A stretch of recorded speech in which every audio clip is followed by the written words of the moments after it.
Our sermon text today comes from the Gospel according to Matthew, chapter 10, verses 24 through 39. And let me remind you, this is God's word to us, and it's given to us because He loves us. A disciple is not above the teacher, nor a slave above the master. It is enough for the disciple to be like the teacher and the slave like the master. If they called the master of the house Beelzebul, how much more will they malign those of his household? So have no fear of them, for nothing is covered up that will not be uncovered, and nothing secret that will not become known. What I say to you in the dark, tell in the light, and what you hear whispered, proclaim from the housetops. Do not fear those who kill the body, but cannot kill the soul. Rather, fear him who can destroy both soul and body in hell. Are not 2 sparrows sold for a penny? Yet not one of them will fall to the ground unperceived by your Father. And even the hairs of your head are all counted. So do not be afraid. You're of more value than many sparrows. Everyone, therefore, who acknowledges me before others, I also will acknowledge before my Father in heaven. But whoever denies me before others, I also will deny before my Father in heaven. Do not think that I have come to bring peace to the earth. I have not come to bring peace, but a sword. For I have come to set a man against his father, and a daughter against her mother, and a daughter-in-law against her mother-in-law. And one's foes will be members of one's own household. Whoever loves father or mother more than me is not worthy of me. And whoever loves son or daughter more than me is not worthy of me. And whoever does not take up the cross and follow me is not worthy of me. Those who find their life will lose it, and those who lose their life for my sake will find it. The gospel of the Lord. Praise to you, Lord Christ. Well, I'm sure you've heard it said, they say anyway, whoever they are, that to be socially acceptable, the 2 topics that you are to avoid at any dinner party, family gathering, holiday celebration, or really any social gathering are religion and politics. Especially, and perhaps most especially, if adult beverages are also being served at said social gathering.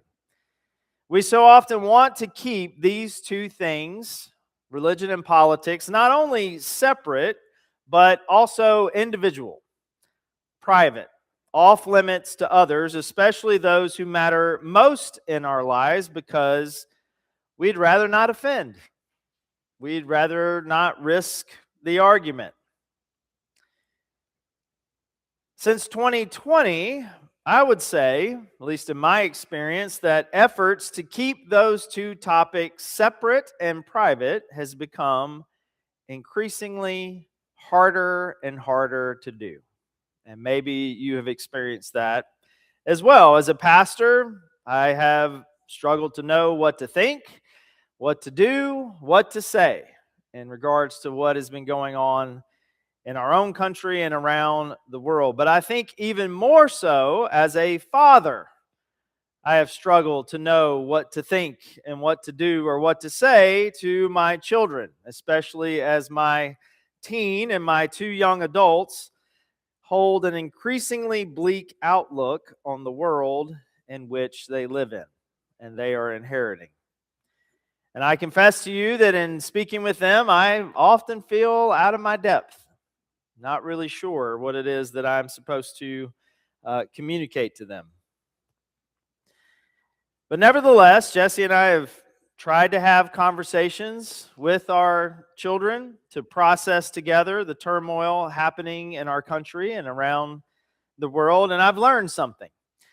I've learned something from these conversations and speaking with Georgia and Eben and Claire is that their generation, Gen Z, the Gen Z generation, is not interested in keeping their faith, keeping their spirituality separate from what is happening politically socially, economically, culturally, all around them.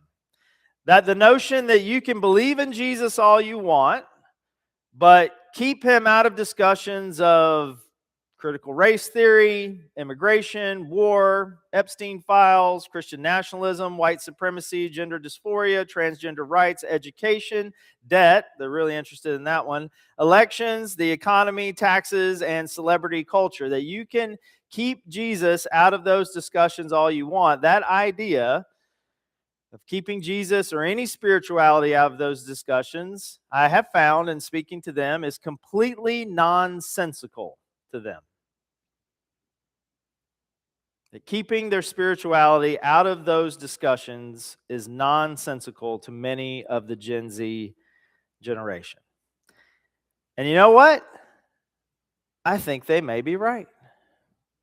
I think they might be right on. You can't. You can't keep these two things separate or private. At least I don't think you can if you call yourself a follower of Jesus Christ. Because the good news of Jesus Christ, the gospel, is a political statement. It's why Gen Z is coming back to organized religion, but they aren't interested so much in smoke machines and pyrotechnics and big, huge rock bands. What they are interested in is faith communities committed to truth, to justice, to change, and to action. And again, I would say, I think they're right. Because as I often say, and you might have heard me say this before, they didn't crucify Jesus for being a nice guy. They didn't crucify Jesus for being a nice guy. They crucified you in the first century for being a threat to the empire. They crucified you in the first century for upsetting the balance of the status quo. You see, there was already a gospel proclamation in the first century in the ancient Near East before Jesus came onto the scene, before he came along. And that good news that was already around before Jesus got started was that Caesar was Lord. And in his kingdom was the Pax Romana, the peace of Rome. And then you get Jesus coming along and John the Baptist before him proclaiming that the good news, the gospel of Jesus, is that Jesus is Lord and Caesar is not. And that Jesus brings true peace, the kingdoms of this world, including the mighty empire of Rome, cannot provide. And we believe this, right? Yeah, we believe this. Jesus is Lord and he provides peace. He provides peace that passes all understanding, peace not as the world gives, Jesus gives to us freely. And if we believe this, then why does Jesus say, "Do not think that I have come to bring peace to the earth"? I have not come to bring peace, but a sword. For I have come to set a man against his father, and a daughter against her mother, and a daughter-in-law against her mother-in-law. Well, at least that one makes sense. And one's foes will be members of one's old household. Whoever loves father or mother more than me is not worthy of me, and whoever loves son or daughter more than me is not worthy of me. I mean, it's like one of those moments where the needle scratches across the record. You're like, what? What did you say, Jesus? Jesus says if you don't, in fact, hate your mother and father and wife and husband and children, you cannot be my disciple. Well, now he's done gone and mixed up religion, politics, and commitment to family, loyalty to family, all in once. Okay, so let me hopefully try to make a little bit of sense of why keeping religion and politics separate is impossible to do in light of these words of Jesus that may seem so jarring to our ears.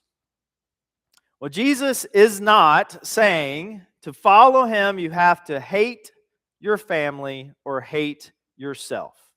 He's not saying that. What Jesus is saying is that your love for him puts him in a category of priority and importance that makes all other loves in your life pale in comparison. You see, what Jesus is getting at is allegiance. Because if the good news is that Jesus is Lord, then he is indeed Lord.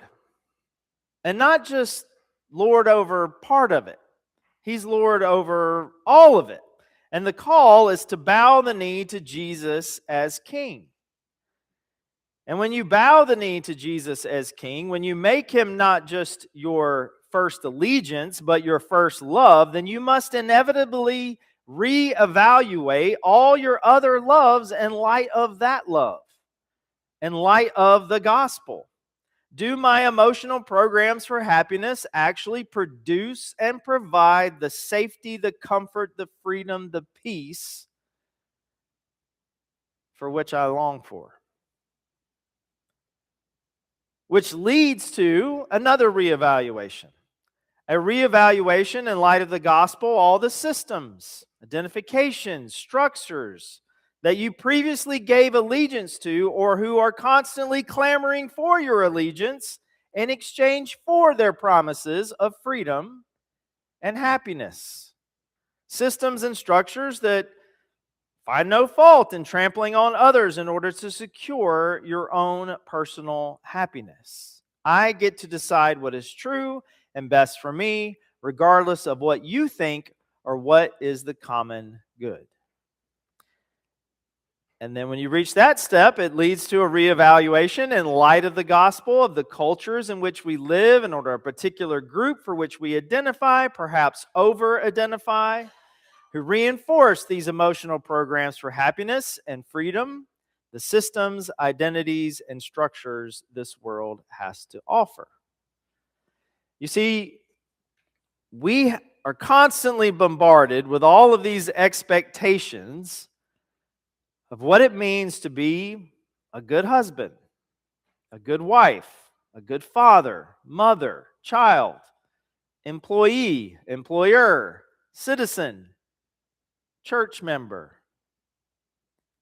And it's too often that our over-identification with those expectations are obstacles to actually bowing the knee to Jesus as Lord and therefore living in the grace and peace his kingdom is bringing.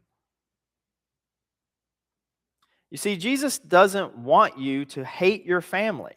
He doesn't want you to hate your friends or your ethnicity, your country, or your church community.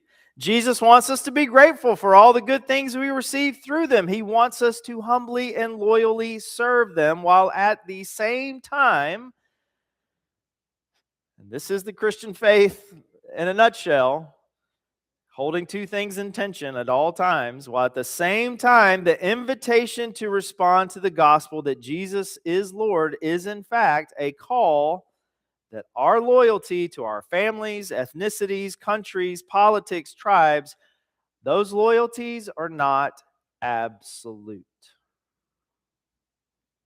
You see, Jesus radically spoke out against the assumptions and practices of the social and religious establishments of his time. I mean, quite frankly, he turned them upside down. Jesus dismantled all the emotional programs for happiness that enslave us to sin and enslave us to our false selves. It was Jesus taking to task these allegiances to institutions of power and control that prompted both the church and state to have him killed in order to keep him quiet. So to follow Jesus is to take up a cross and not just speak the truth in love, but live the truth in love, no matter the consequences. And if they called Jesus satanic, which is what they meant when they said he was Beelzebul, If they call Jesus satanic, then they're going to do the same to you as well. They may call you a Jesus freak. They may call you unpatriotic. And please hear me, you don't have to be an obnoxious, self-righteous jerk to offend your friends and family and neighbors with your faith in Jesus. You simply have to live that Jesus is your first love above all others. There may be some of you here today who know this all too well. You changed, and your family, your coworkers, your clubs, your faith community, they didn't really like the change that they saw. When you no longer need to order your life around security and comfort, when you no longer need to order your life around power and status and privilege and pleasure, because you rest free and secure that Jesus is King. And if He's King, He created you by His love for His love, and that way of being in the world will move beyond categories of liberal and conservative. They will challenge and question all systems and identities that your neighbor, your friends, your coworkers put their trust and hope in, and that alone will threaten them, because to give those things up, to let them go, to say that they are not what are of ultimate importance, that feels like death. Because in fact it is.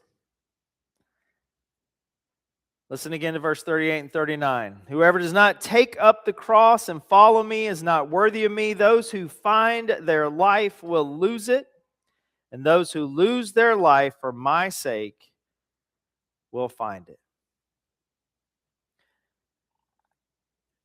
There's an assumption that if you criticize or critique something, it must mean that you hate it. That if you criticize or critique something, if you're willing to ask questions, if you're willing to question allegiances, question assumptions, question status quo, that if you're willing to enter into that process, then it must mean that you hate that thing that you're questioning. But friends, Jesus did not confront and challenge this world because He hated it. He turned it completely upside down because He loves it. He loves this world. He loves us so much that He was willing to let this sword of division, this sword of judgment, fall on Him in our place, so that beloved sons and daughters of God could be set free. You see, it is possible to change the system without negatively attacking it. You just have to love it. Love it so much that even when doing so, the world will hate you back in return. Loving it so much that even when loving brings not peace, but a sword. In the name of the Father, Son, and Holy Spirit, amen.